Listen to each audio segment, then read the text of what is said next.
Hello, my friends, and welcome back to Coffee Tea Paper.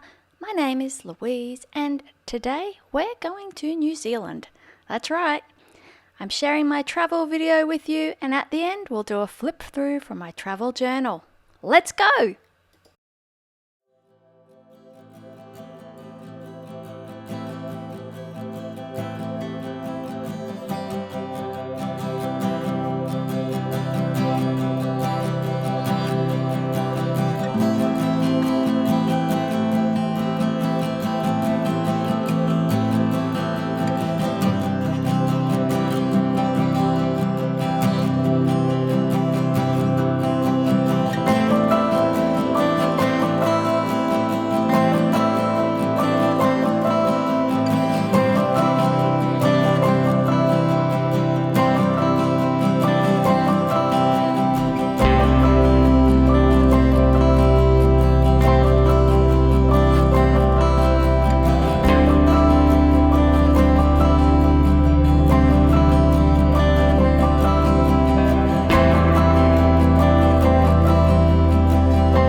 it's travel journal time. Thank you so much for coming along with me on our little holiday to New Zealand. It was the first time we'd been overseas in 3 years, and yeah, it was really lovely just to have a change of scene and a change of weather, and to experience those absolutely stunning golf courses. It was just a dream come true. So here I am. I'm showing you my cover. We did another video where we decorated it together, and here are a couple of stickers I picked up while I was in New Zealand. And I took I've done another video where I share what I took in my travel kit, and that included some watercolors. So that was a little watercolor map I did one afternoon when we were relaxing in the hotel. We had New Year's Eve in New Zealand, and that was pretty funny. We thought we might have a chance of waiting up to midnight, but even with gaining 3 hours, yeah, we didn't. So I've popped in here all sorts of bits and pieces that I found along the way, some beer labels, and of course brochures are always great collectibles to cut up and put in your journal. That sticker was from Lizzie Hill, who had been saving it for me, and yeah, it was great to put it in here. Some of the stickers I've used here were from a Sticky Club collection. I used to subscribe, and so I went through my stickers before we went away to find some travel themed ones. And I've popped in some postcards that I found, business cards, these fantastic beer labels, which were really fun to use. And this is a clothing label. We bought our son a new t-shirt that had the picture of the Remarkables on it from Icebreaker. And of course I couldn't go past this postcard. It took me the whole time we were away to find a postcard of the bridge. It was really hard, and my daughter spotted it in a sort of a little obscure gift shop. So I was very happy to find that one to include. Arrowtown, it was so cute, but so busy as well. And yeah, of course we went to Glenorchy, and often days, because Queenstown was quite busy and the restaurants were quite busy, we ended up just getting sort of picnic food from the supermarket, and it blew my kids' mind that because here in Australia we have Woolworths that has the same logo, the green W that kind of looks like an apple, and in New Zealand it was called Countdown. So that was that was just like a parallel universe. And Queenstown is home to Cookie Time, where they bake fresh cookies on the spot, and they also do a range of packaged cookies, and we became hopelessly addicted while we were there. So tried as many as we felt was reasonable in the amount of time that we stayed there. I did get to see my kiwi. Oh my gosh, they're about this big. They're like a largish kind of chicken size. Unfortunately, I couldn't get any film because they're nocturnal birds, so they keep them in the dark, and you have to be very quiet. And yes, but they're just the funniest creatures. Yes, this was a packet from Cookie Time, the Cookie Muncher on his bungee jump cord, because of course Queenstown is where bungee jumping was first invented and first done from the Kawaru Gorge bridge there. So that was very exciting to see. That was about as exciting as it got for me. I certainly am no bungee jumper. I thought it might either hurt my back or fix my back. I don't know. We had a few meals out and the bunker there was a particular splurgy meal, and it was just amazing, absolutely amazing, every mouthful.